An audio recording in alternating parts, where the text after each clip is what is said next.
Hello everyone, welcome to civil step Himachal. Civil step Himachal में आपका स्वागत है।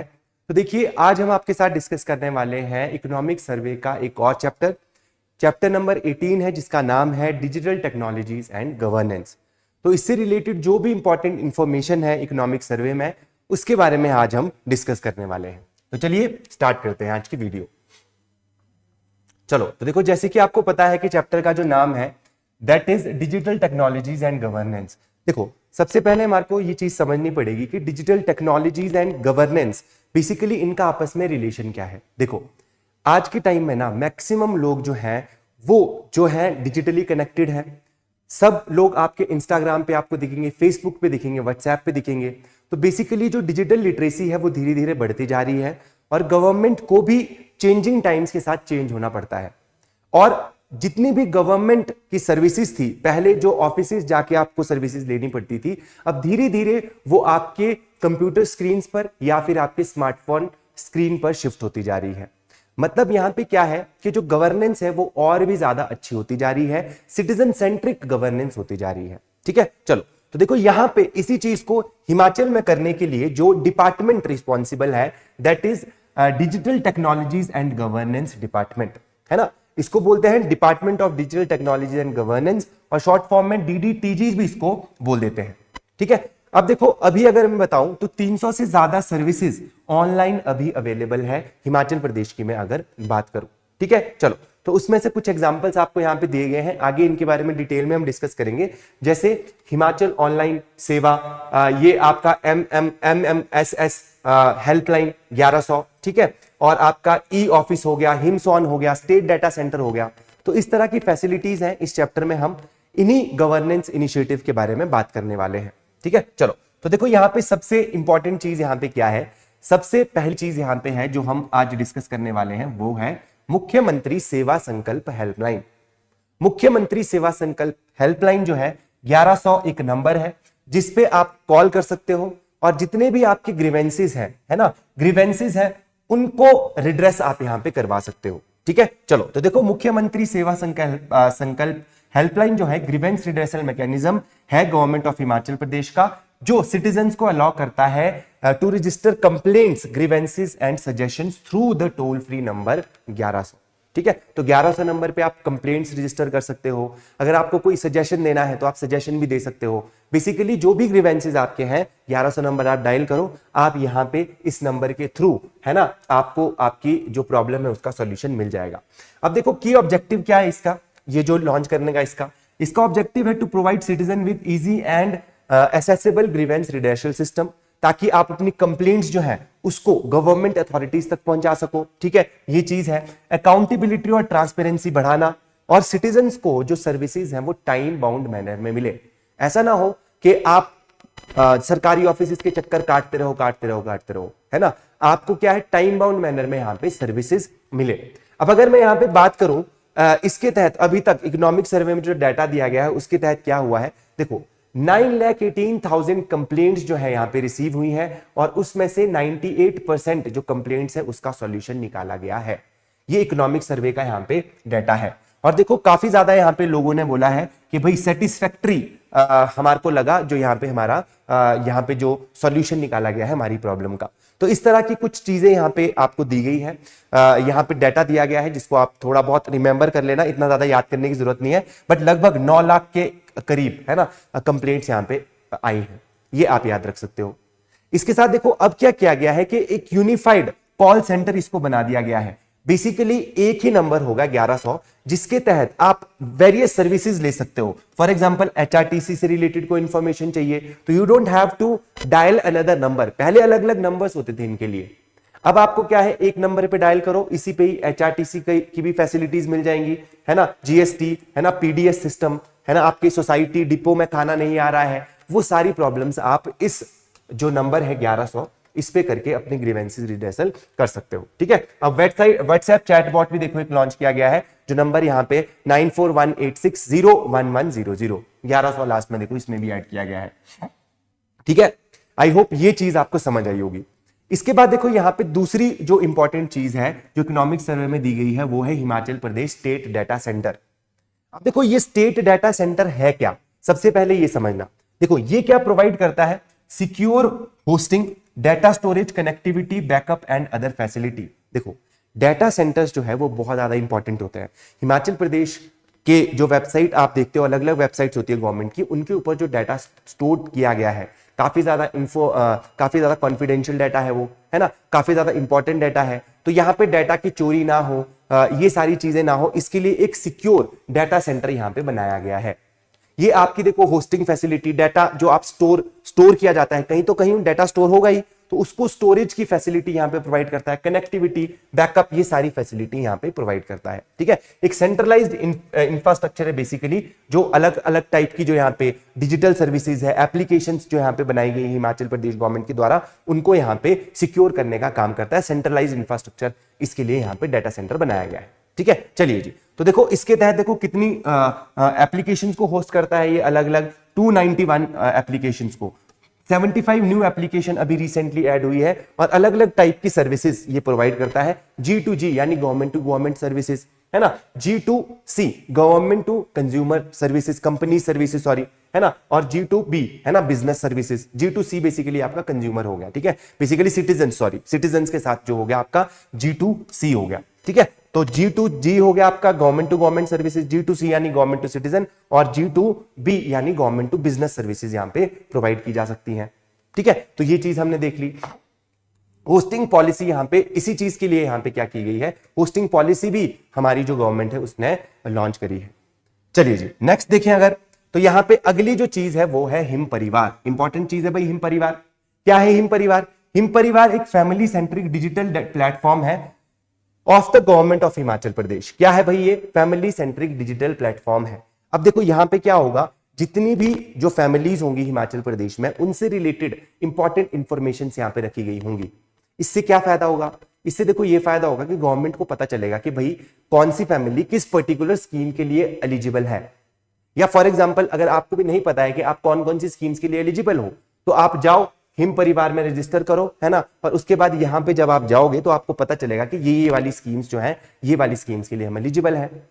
अदरवाइज वैसे भी बहुत सारी स्कीम्स होती हैं, लोगों को पता ही नहीं होता उसके बारे में, तो हिम परिवार जो है उसको थोड़ा बेनिफिशियल बनाएगा, है ना, सिटीजन्स के लिए थोड़ा और एक्सेसिबल बनाएगा चीजों को। देखो मेन प्रॉब्लम क्या होती है? मेन प्रॉब्लम होती है गवर्नमेंट स्कीम्स तो लॉन्च कर देती है, बट लोगों को पता ही नहीं होता उस स्कीम के बारे में।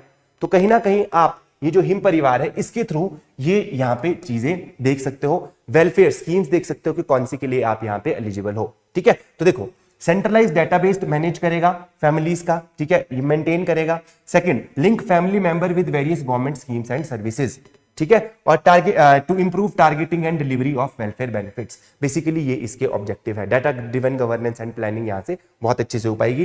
गवर्नमेंट को भी पता रहेगा कौन सी कितनी फैमिलीज हैं, है ना, कौन कौन से स्टेटस की है, कौन बिलो पॉवर्टी लाइन है। तो गवर्नमेंट भी इजीली जो यहाँ पे अलग अलग तरह की सर्विसेज यहाँ पे दे सकती है, अलग अलग तरह की पॉलिसीज बना सकती है, नई स्कीम्स भी लॉन्च की जा सकती हैं। ठीक है, बेस्ड अपॉन द डाटा जो यहाँ पे आपका प्रोवाइडेड होगा। इसके देखो यहाँ पे कितने यूजर्स ऑन बोर्ड आ चुके हैं अभी तक, 4.7 लाख यूजर्स ऑन बोर्ड आ चुके हैं भाई। ठीक है, मतलब इतनी यहाँ पे यूजर्स इसमें रजिस्टर हो चुके हैं। इसमें देखो क्या किया गया है, 2,11,000 अर्बन फैमिलीज को सर्वे किया गया है, 6,63,000 मेंबर्स कवर किए गए हैं इसमें, और ये यहाँ पे कुछ आपके पास डाटा दिया गया है। ठीक है, तो ये थोड़ा बहुत डाटा दिया गया है इकोनॉमिक सर्वे का। इंपॉर्टेंट ये है कि हिम परिवार क्या है, हिम परिवार के बारे में आपको पता होना चाहिए। ठीक है, तो ये मैंने आपको यहाँ पे समझा दिया। ठीक है, यूनिफाइड डिजिटल आइडेंटिटी डेटाबेस है फैमिली एंड देयर मेंबर्स के लिए। ठीक है, चलिए नेक्स्ट जो हमारे इनिशिएटिव है जो इंपॉर्टेंट है भाई, वो है यहाँ पे हिम सेवा पोर्टल, जिसको ई डिस्ट्रिक्ट भी बोला जाता है। पहले की अगर आप इकोनॉमिक सर्वे देखो तो कहीं उसमें ई डिस्ट्रिक्ट भी लिखा होता है, बट अब देखो इसका नाम क्या चेंज कर दिया गया है, हिम सेवा पोर्टल कर दिया गया है। अब ये है क्या चीज, हमको ये पता होना चाहिए ना कि है क्या चीज। देखो online citizen service delivery platform है ऑफ गवर्नमेंट ऑफ हिमाचल प्रदेश। पहले इसको ई डिस्ट्रिक्ट के नाम से जाना जाता था। एम क्या है इसका, करता क्या है भाई, ये गवर्नमेंट सर्विस प्रोवाइड करता है ऑनलाइन टू सिटीजंस। ठीक है, तो जो गवर्नमेंट सर्विसेज हैं उनके लिए एक और प्लेटफॉर्म बनाया गया है जिसका नाम क्या रखा गया है भाई, हिम सेवा पोर्टल। ठीक है, अब देखो यहाँ पे reduce the need to visit government offices physically, मतलब आपको फिजिकली यहाँ पे गवर्नमेंट ऑफिसेज के चक्कर काटने नहीं पड़ेंगे, आपको ऑनलाइन ही सर्विसेज मिल जाएगी जो भी आपको चाहिए भाई सर्विसेज ई डिस्ट्रिक्ट के थ्रू। ठीक है, transparent, paperless and time time bound service delivery आपको यहां पे मिल जाएगी। ठीक है, अब इसमें कौन कौन सी चीजें कवर्ड है, कौन कौन सी चीजों के लिए आपको ऑफिस जाने की जरूरत नहीं पड़ेगी, ऑनलाइन ही आप ई डिस्ट्रिक्ट के थ्रू कर पाओगे। जैसे कि अगर आपको बोनाफाइड हिमाचली सर्टिफिकेट बनाना है, income certificate, caste certificate, EWS certificate, ठीक है, यहाँ पे करेक्टर सर्टिफिकेट और वेरियस और सर्विसेज आप यहाँ पे अवेल कर सकते हो। किसके थ्रू? ई डिस्ट्रिक्ट के थ्रू, ई डिस्ट्रिक्ट यानी हिम सेवा पोर्टल। ठीक है, चलो जी, तो ये भी चीज हमने देख ली भाई। नेक्स्ट देखो यहाँ पे, अब यहाँ पे क्या बताया गया कि कितनी सर्विसेज अवेलेबल है। 451 टाइप्स की सर्विसेज अवेलेबल है। 6000 डेली एप्लीकेशंस यहाँ पे आती हैं इसके थ्रू। ठीक है, 17 लाख ट्रांजैक्शंस यहाँ पे हो चुके हैं और भी डाटा दिया गया है। देखो यहाँ पे 51 सर्विसेज लिंक्ड टू डिजिलॉकर, ये सारी चीजें यहाँ पे करी गई हैं। एआई बेस्ड डॉक्यूमेंट वेरिफिकेशन भी इंट्रोड्यूस किया गया है। चलिए, इसके बाद नेक्स्ट अगर हम देखें तो रेवेन्यू कोर्ट मैनेजमेंट सिस्टम, अगली इंपॉर्टेंट यहां पे जो अगला इंपॉर्टेंट आर्टिकल जो है हमारा, वो रेवेन्यू कोर्ट मैनेजमेंट सिस्टम से रिलेटेड है। अब ये क्या चीज है भाई? देखो, ई गवर्नेंस इनिशिएटिव है गवर्नमेंट ऑफ हिमाचल प्रदेश का, aimed at digitalising and streamlining the functioning of revenue courts and revenue related matters. यानी रेवेन्यू रिलेटेड मैटर्स से रिलेटेड कोई भी प्रॉब्लम है तो भाई यहां पे होगा, किसके थ्रू होगा? Revenue court management system, revenue court से रिलेटेड। ठीक है, तो रेवेन्यू कोर्ट की जो प्रोसीडिंग्स है उनको ऑनलाइन लाने के लिए, ट्रांसपेरेंसी अकाउंटेबिलिटी बढ़ाने के लिए, है ना, कोई किसी के केस चल रहे होंगे रेवेन्यू से रिलेटेड तो उनकी मॉनिटरिंग करने के लिए, ट्रैकिंग करने के लिए कि किस स्टेज तक हमारा केस पहुंच चुका है। ठीक है, तो उस चीज के लिए यहां पे सिस्टम क्रिएट किया गया है। क्या नाम है सिस्टम का? याद रखना है, revenue court management system. Revenue court से रिलेटेड जो भी केसेस होंगे उनको अब ऑनलाइन यहां पे कर दिया गया है। मतलब जो भी यहां पे प्रोसीडिंग्स होगी अब ऑनलाइन आप देख सकते हो, ट्रैक कर सकते हो, मॉनिटर कर सकते हो। ठीक है, तो ये सारी चीजें यहां पे पॉसिबल है। ठीक है, देखो यहां पे 1,85,000 केसेस यहां पे रजिस्टर हुए हैं और उसमें से 1,18,000 तो सॉल्व भी कर दिए गए हैं। ई फाइलिंग आप कर सकते हो, डिजिटल सिग्नेचर की फैसिलिटीज यहां पे प्रोवाइड की गई हैं। ठीक है, तो ये सारी चीजें आपको दिमाग में रखनी है और एक ओवरऑल अंडरस्टैंडिंग डेवलप करनी है कि हिमाचल प्रदेश की जो गवर्नमेंट है वो ई गवर्नेंस में कौन कौन से इनिशिएटिव ले रही है। इनको आपको याद रखना है and they will help you in your mains examination और प्रीलिम्स में भी यहां से क्वेश्चन पूछा जा सकता है। चलिए, नेक्स्ट अगर हम देखें तो रेवेन्यू रिलीफ एप्लीकेशन पोर्टल देखो यहां पे और लॉन्च कर दिया गया है। ठीक है, अब देखो ये क्या है? रेवेन्यू रिलीफ एप्लीकेशन पोर्टल जो है is a digital platform of Himachal Pradesh government designed to facilitate online submission and processing of application for revenue related reliefs। अगर रेवेन्यू रिलेटेड रिलीफ से रिलेटेड कुछ भी आपको एप्लीकेशन करनी है तो उसके लिए अलग से पोर्टल बना दिया गया है। अब देखो, स्पेसिफिकली हेल्प उनको करेगा जिनको, देखो, जिनके घरों को बेसिकली यहाँ पे नेचुरल डिजास्टर और अदर कैलेमिटीज से नुकसान पहुंचा है, डिजास्टर से जिनको बहुत ज्यादा नुकसान पहुंचा है, वो उनको अगर देखो यहाँ पे क्या करना है, एप्लीकेशन फाइल करनी है तो यहाँ पे फाइल की जा सकती है इस रेवेन्यू रिलीफ पोर्टल सिस्टम के थ्रू। ठीक है, चलो जी, आ गया समझ में। चलिए नेक्स्ट चलते हैं। तो देखो यहाँ पे क्या बोला गया है कि कितनी एप्लीकेशन रिसीव करी गई है। देखो 1,35,000, जिसमें से 71,000 तो यहाँ पे एप्लीकेशन अप्रूव भी कर दी गई है। ठीक है, तो डिजास्टर में किसी को कोई नुकसान हुआ हो, उसको रिलीफ के लिए एप्लीकेशन फाइल करनी हो तो भाई आपके लिए ऑलरेडी यहाँ पे क्या है, ये बना दिया गया है एक पोर्टल अलग से, रेवेन्यू रिलीफ एप्लीकेशन पोर्टल। ठीक है, चलिए नेक्स्ट अब इनिशिएटिव देखते हैं। आधार, आधार का तो बताने की जरूरत भी नहीं है, सब लोगों का आपका आधार कार्ड बना हुआ है। ठीक है, तो आधार कार्ड से बहुत सारी स्कीम्स को लिंक कर दिया गया है। फॉर एग्जाम्पल अगर देखो अभी नरेगा स्कीम थी एक, ठीक है, एमजी नरेगा स्कीम थी, उसको अब तो रिप्लेस कर दिया गया है, वी रामजी स्कीम आ गई है उसके लिए। ठीक है, अब उसको देखो ला दिया गया है। अब इसमें डायरेक्ट बेनिफिट ट्रांसफर होता है। ठीक है, फॉर एग्जांपल आप नरेगा में काम करते थे तो आपको डायरेक्टली आपके अकाउंट में पैसे भेज दिए जाते थे, डायरेक्ट बेनिफिट ट्रांसफर। और ये जो बैंक में डायरेक्ट पैसे आपको भेज दिए जाते थे, वो जो बैंक अकाउंट है आपका आधार से लिंक कर दिया जाता था। आधार से बहुत सारी जो सर्विसेज हैं उसको लिंक कर दिया गया है। तो आधार कार्ड देखो यहाँ पे very important unique identification system है ये, जो गवर्नमेंट ऑफ इंडिया ने स्टार्ट किया है और हिमाचल गवर्नमेंट भी इसका काफी ज्यादा यूज कर रही है। ठीक है, अब देखो 104% आधार जनरेशन यहां पे हो रही है। बेसिकली बहुत ज्यादा आधार जनरेशन यहां पे हो रही है। 104 का मतलब है कि बेसिकली बाहर से भी जो लोग आएंगे उन्होंने भी यहां पे आधार वगैरह बनाए होंगे अपने। ठीक है, तो बेसिकली उसका ये मतलब है। 4th रैंक आता है नेशनली हमारा और 1st रैंक आता है अगर हम 0 से 5 ईयर की कैटेगरी में देखें यानी अगर हम 0 से 5 साल के बच्चों के आधार कार्ड के पॉइंट ऑफ व्यू से देखें तो फर्स्ट रैंक आता है और ओवरऑल हमारा रैंक क्या आता है, फोर्थ आता है ना, आधार एनरोलमेंट में, आधार जनरेशन में। ठीक है, चलिए जी, तो 215 एनरोलमेंट सेंटर ऑपरेशनल यहां पे हो चुके हैं, हुए हैं। ठीक है, यहां पे आप आधार कार्ड अपना बना सकते हो। Direct benefit transfer, direct benefit transfer का मतलब होता है कि भाई मिडलमैन, पहले क्या होता था, देखो जब पेमेंट्स होती थी तो मिडलमैन के थ्रू जाती थी, है ना, और बीच में करप्शन के स्कोप हो सकते थे, मिडलमैन कुछ पैसा खा जाएगा और आगे ट्रांसफर ही नहीं करेगा वो पैसा। अब जितने भी पैसे आपको सरकारी स्कीम के थ्रू आएंगे, जैसे नरेगा के थ्रू आते थे जो पैसे, वो डायरेक्टली किसके अकाउंट में आते थे, अब डायरेक्टली जिसने काम किया उसके खाते में पैसे आ जाएंगे। भाई मिडल मैन कोई है ही नहीं, तो यहां पे आपके पैसे जो आपकी मेहनत की कमाई है उसको कोई बीच से निकाल के नहीं ले जा सकता। ठीक है, चलिए जी, तो ये भी हमने देख लिया। तो direct transfer of benefits to beneficiaries eliminating leakages. ठीक है, तो इसके साथ देखो यहाँ पे 167 स्कीम आइडेंटिफाइड जिसमें डायरेक्ट बेनिफिट ट्रांसफर किया जाता है। 58 स्कीम्स जो है ऑपरेशनल है। ठीक है, और देखो यहाँ पे 1857 करोड़ रुपए ट्रांसफर किए जा चुके हैं अभी तक, और 23 लाख बेनिफिशियरीज यहां पे कवर किए जा चुके हैं डायरेक्ट बेनिफिट ट्रांसफर के थ्रू। चलिए भाई, नेक्स्ट अगर हम देखें तो एनुअल परफॉर्मेंस अप्रेजल रिपोर्ट, ये क्या चीज होती है भाई, देखो यहां पे जो गवर्नमेंट इंप्लॉयज हैं भाई, उनका परफॉर्मेंस किस तरीके का है, क्या उन्होंने पूरे साल में किस तरीके का परफॉर्म किया है, उसके लिए एक ऑनलाइन यहां पे क्या बनाई जाएगी, अप्रेजल रिपोर्ट यहां पे उनकी बनाई जाएगी, ताकि उनके परफॉर्मेंस को भी क्या किया जा सके, ट्रैक किया जा सके। ऐसा ना हो कि जो गवर्नमेंट इंप्लॉयज है वो बस सैलरी लेने के लिए वहां पे बैठे, एफिशिएंसी उनकी जीरो है, तो इसीलिए उनकी यहां पे अप्रेजल रिपोर्ट बनाई जाएगी। ठीक है, तो डिजिटल अप्रेजल सिस्टम है ना इंप्लीमेंट किया गया है, ट्रेनिंग्स यहां पे कराई जाती है ना, और देखो मेजरेबल एंड क्वालिटेटिव परफॉर्मेंसेस यहां पे कवर किए जाते हैं इसके थ्रू। बेसिकली यहां पे ये अप्रेजल सिस्टम एक बनाया गया है, अप्रेजल रिपोर्ट बनाई जाती है जिससे जो ये एम्प्लॉयज है उनकी परफॉर्मेंस को इवेल्युएट किया जाता है। ठीक है, चलिए नेक्स्ट अगर हम देखें तो यहां पे अगली जो इंपॉर्टेंट न्यूज है या फिर जो अगला आर्टिकल है हमारा इकोनॉमिक सर्वे का, वो है हिमस्वान।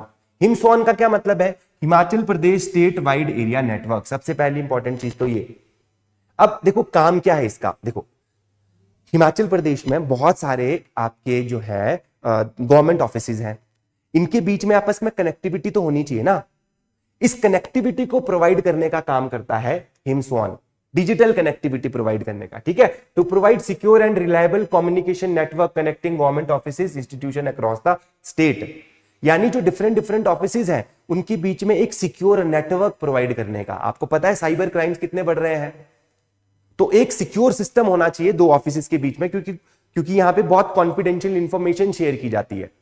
ठीक है, डिपार्टमेंट्स के बीच में, तो उसके लिए क्या बनाया गया है भाई, हिमस्वान बनाया गया है, जिसकी फुल फॉर्म है Himachal Pradesh state wide area network. ठीक है, अब देखो स्टेट हेडक्वार्टर से देखो कनेक्ट किया जाएगा डिस्ट्रिक्ट ऑफिसेज को, फिर सब डिवीजन ऑफिसेज को, फील्ड लेवल गवर्नमेंट ऑफिसेज को यहां पे कनेक्ट किया जाएगा, और कम्युनिकेशन एक इंफ्रास्ट्रक्चर बनाया जाएगा, common communication infrastructure through out the state. ठीक है, अब देखो इसके तहत कितने ऑफिसेज कनेक्टेड है, 2575 ऑफिसेज कनेक्टेड, 72 डायरेक्टरेट्स कनेक्टेड है, 680 डिस्ट्रिक्ट ऑफिसेज कनेक्टेड है ना, 1733 तहसील और ब्लॉक्स कनेक्टेड है, 90 जुडिशरी कॉम्प्लेक्सेस कनेक्टेड है। ठीक है, और यहां पे G2G, G2C और G2B सर्विसेज, यानी government to government, government to citizen, government to business services यहां पे प्रोवाइड की जाती है। ठीक है, तो स्टेट वाइड एरिया नेटवर्क ये हमारे को पता होना चाहिए। इसके बाद अगला इनिशिएटिव है ई ऑफिस, ऊपर पड़ा था ई डिस्ट्रिक्ट, ये दूसरा इनिशिएटिव है ई ऑफिस। ई ऑफिस देखो क्या है, देखो इसके बारे में देख लो। देखो इसका एम है कि भाई हमारे को जो ट्रेडिशनल पेपर बेस्ड गवर्नेंस होती है ना, पेपर पे काम चल रहा है, उसको चेंज करना है और डिजिटल गवर्नेंस लानी है। जमाना चेंज हो चुका है, अभी दोबारा से आपको टाइप करते नहीं रहना है ना, वो जो पहले टाइपराइटर्स आते थे उस पे कि बहुत सारे पेज की यहाँ पे फाइल आप बना दो, आपको यहाँ पे क्या करना है भाई, डिजिटलाइज करो सारी चीजें, है ना, उसके लिए ई ऑफिस इनिशिएटिव है।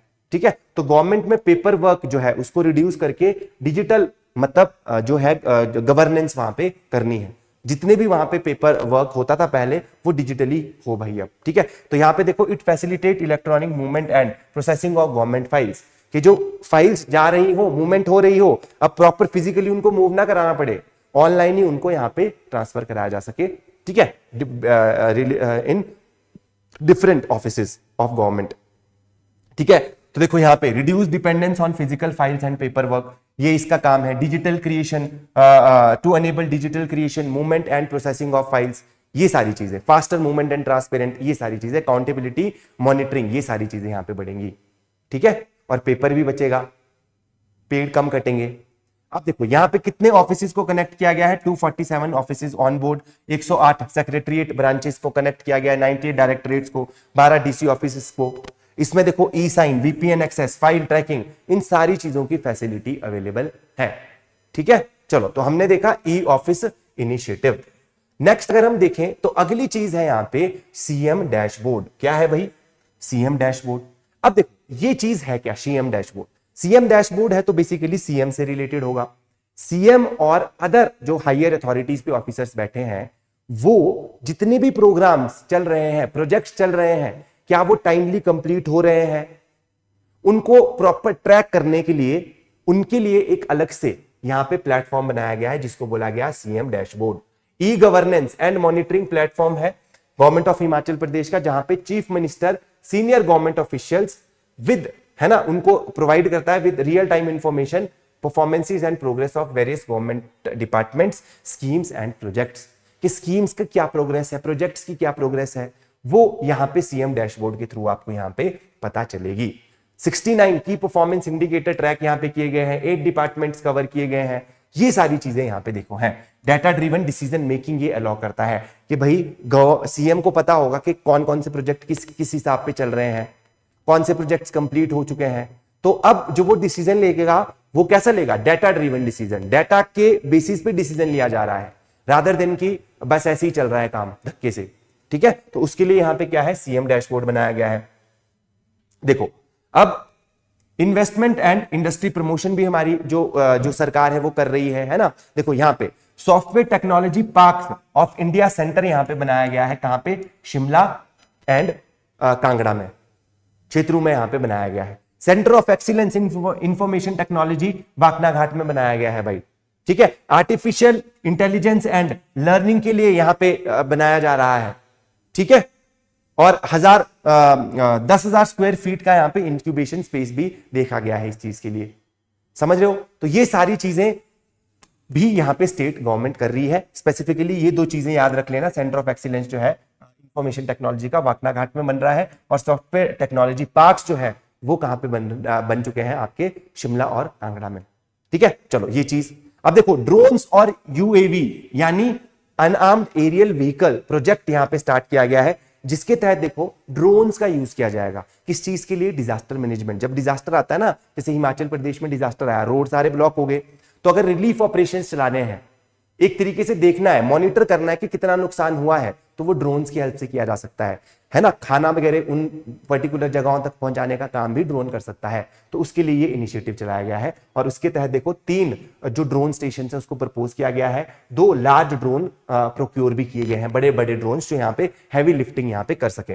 ठीक है। चलिए इसके बाद देखो ज्योग्राफिकल इंफॉर्मेशन सिस्टम है ना, जीआईएस सेल भी यहाँ पे बनाया गया है, जो कि ज्योग्राफिकल इंफॉर्मेशन सिस्टम यानी जीआईएस का यूज करके यहाँ पे देखो डिसीजन मेकिंग और गवर्नमेंट प्लानिंग में हेल्प करेगा।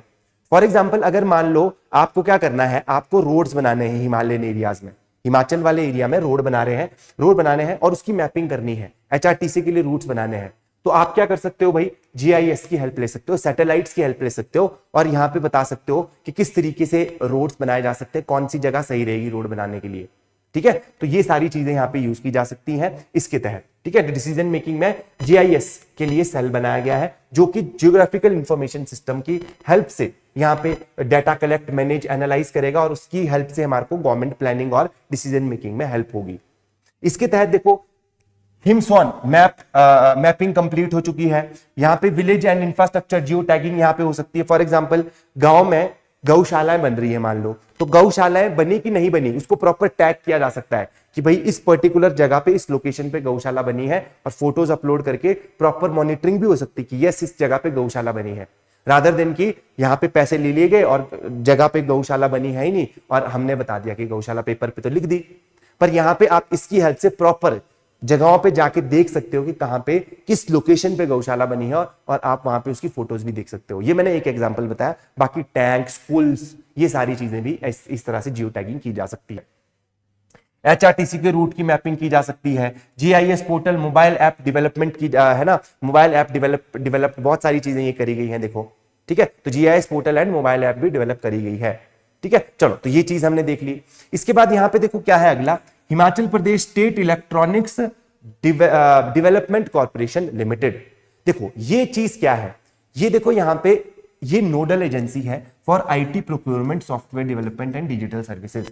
बेसिकली जितने भी कंप्यूटर्स है ना, ये सारी चीजें प्रोक्योर करनी है, वो कौन सी अथॉरिटी करेगी, Himachal Pradesh state electronics development corporation limited, ठीक है। जैसे कि फॉर एग्जांपल मान लो गवर्नमेंट ऑफिसेज में बहुत सारे कंप्यूटर्स लगने हैं, तो उसके लिए टेंडर निकालना है मान लो, तो टेंडरिंग, ई टेंडरिंग का काम ये करेगी। एक गवर्नमेंट ई मार्केट प्लेस आता है जिसके तहत आप क्या कर सकते हो, गवर्नमेंट ऑफिसेज में किसी चीज की भी जरूरत है, फॉर एग्जांपल आज की डेट में कैमरास की जरूरत है, डिजिटल बोर्ड्स की जरूरत है, अगर मान लो गवर्नमेंट ऑफिसेज में, तो वहां पे क्या किया जा सकता है, उसके लिए टेंडर इशू किया जा सकता है, और यहाँ पे जो सबसे कम बिड करेगा उसको यहाँ पे वो टेंडर मिल जाएगा, और गवर्नमेंट ई मार्केट प्लेस जो है उसके थ्रू भी यहाँ पे प्रोक्योरमेंट की जा सकती है। चलिए, इसके बाद देखो सर्विसेज, इसमें क्या क्या होगा, hardware supply, software, man power, maintenance, ठीक है। तो बेसिकली ये सर्विसेज ये जो है इसके तहत की जाती है। हार्डवेयर सप्लाई, बेसिकली जो भी आपका हार्डवेयर चाहिए, आपको जैसे कि कंप्यूटर चाहिए, आपको कीबोर्ड चाहिए, तो उसको प्रोक्योर करने का काम ये करेगा भाई, ठीक है। तो देखो नेट टर्नओवर कितना है, 199 199 करोड़ रुपए, ठीक है। और नेट प्रॉफिट देखो यहाँ पे 9.69 करोड़ इसने करा है। अब देखो there are some issues and challenges to the digital infrastructure in Himachal Pradesh. तो देखो यहाँ पे कुछ इश्यूज हैं, जैसे स्टेट लेवल की इश्यूज एंड चैलेंजेस जो हैं उनके बारे में देख लेते हैं। क्या क्या चैलेंजेस है, लास्ट माइल कनेक्टिविटी इन रिमोट एरियाज, डिफिकल्ट टेरेन है भाई हिमाचल प्रदेश की, है ना। वहां पे बहुत सारे एरिया, जैसे पांगी वाला एरिया ले लो, बहुत ज्यादा डिस्कनेक्टेड एरिया है, तो वहां पे जो डिजिटल सर्विसेज हैं वो अच्छे तरीके से नहीं पहुंच पा रही हैं। डिजिटल लिटरेसी गैप्स, जो अर्बन एरियाज है वहां पे तो लोग ज्यादा डिजिटली लिटरेट है, बट गांव वाले एरिया में स्टिल अभी भी डिजिटल लिटरेसी नहीं है, ठीक है। देखो uneven digital capacity in departments, तो कई डिपार्टमेंट्स तो बहुत अच्छा कर रहे हैं, और कई जैसे काफी ज्यादा, जैसे बोला जाता है, मैं क्रिटिसाइज नहीं कर रहा हूं, बट जैसे काफी ज्यादा जो ओल्ड पीपल होते हैं वो बहुत ज्यादा रिलक्टेंट हो जाते हैं कई बार टेक्नोलॉजी को अडॉप्ट करने के लिए। सब नहीं होते हैं बट जनरली रिलक्टेंस यहां पे शो होती है। तो कहीं ना कहीं देखो ये भी आपको दिखता है, uneven digital capacity in departments, ठीक है। इसके बाद देखो यहां पे क्या है, cyber security and data privacy risk. अब देखो डाटा इतना सारा आपने ऑनलाइन ऐड कर दिया है, तो उसको सिक्योर भी करना है ना कहीं उसको सिक्योर करना एक रिस्क हो जाता है, जबकि इतने सारे साइबर अटैक्स आप देख रहे हो, ठीक है। तो उस केस में ये भी देखो यहां पे साइबर सिक्योरिटी रिस्क भी है। और legacy system integration issue, multiple old system and formats, data duplication and inefficiency. Data duplication भी बहुत ज्यादा यहां पे देखी जा रही है, जो कि यहां पे एक बड़ी प्रॉब्लम है। Real time data quality issue, ठीक है, वीक मॉनिटरिंग, देखो यहां पे real time data quality issues, जैसे वीक मॉनिटरिंग है ना, पुअर डिसीजन मेकिंग यहां पे हो रही है। तो दीज आर सम इश्यूज, यहां पे कुछ इश्यूज हैं जिनके बारे में हमने देखा। मेंस पॉइंट ऑफ व्यू से आप इन पॉइंट्स को लिख सकते हो अपने मेंस के आंसर्स में। तो आई होप आपको जो ये चैप्टर है और ये आज का जो डिस्कशन है हमारा अच्छा लगा होगा। आज के लिए इतना ही, फिर आपसे मिलते हैं नेक्स्ट वीडियो में। चलिए।